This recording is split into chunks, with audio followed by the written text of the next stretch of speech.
அன்னை தமிழுக்கு என் முதல் வணக்கம். ஐயன் வள்ளுவனை வணங்கி சங்கத்தமிழ் இலக்கிய பூங்கா ஒருங்கிணைப்பாளர் நீலகண்ட தமிழன் ஐயாவுக்கு வணக்கம். அனைத்து கவி உறவுகளுக்கும் வணக்கத்தை கூறி என் கவிதைக்குள் வருகிறேன். கவிதை.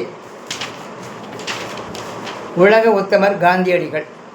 அகிம்சையை வழிவகுத்த உண்மையின் உருவே, ஒடுக்கப்பட்ட மக்களுக்கு எழுச்சியூட்டி மன வலிமையை விதைத்திட்ட தேச பிதாவே, இந்திய விடுதலை வேந்தனே, சுயமரியாதை கொள்கையை வாழ்வில் கடைபிடித்து எவருக்கும் அஞ்சாத எளிமையின் காவலனே, அறப்போராட்டத்தின் நாயகனே, உண்மை அமைதி இரக்கத்துடன் மக்களை வழிநடத்திய மகானே, ஆன்மீக வேதங்களை கற்றவரே, உடலை துளைத்த தோட்டாவால் ஆன்மா பிரியும் வேளையில் ராம் ராம் ராம் எனும் நாமத்தை உரைத்த உத்தமரே, மக்களின் விடுதலைக்கும் நலனுக்கும் தலைமையை முன்மாதிரியாக வழிநடத்தியவரே, நடைப்பயணத்தில் முன்னேறியே வழிநடப்பவரே, வாழ்வில் கற்றுக் கொடுப்பதை விட கற்பதிலே நாட்டம் கொண்ட கரம்சந்த் காந்தியே,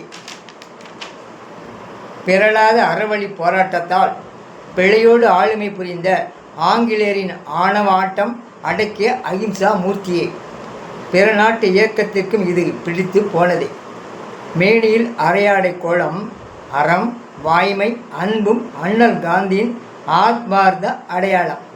போராட்டங்கள் பல கண்டார். சிறைக்கதவும் வாட்டத்தில் வடிவழகு எழுந்து கண்ணீர் சொரிந்து நின்றதே, தவறு செய்தவருக்கும் தான் புரிந்த தவறுக்கும் உணவு கொள்ளாத தண்டனையை சுவீகரிக்கும் புனிதராம் காந்தி. வன்முறையில்லா போராட்டம். வேறிருந்து வீழ்ந்தது வெள்ளையனின் சரிதம், உரிமை மீட்டது பாரதம். வாய்ப்பளித்தமைக்கு நன்றி. சுந்தர் சாமிநாதன், திருநெல்வேலி.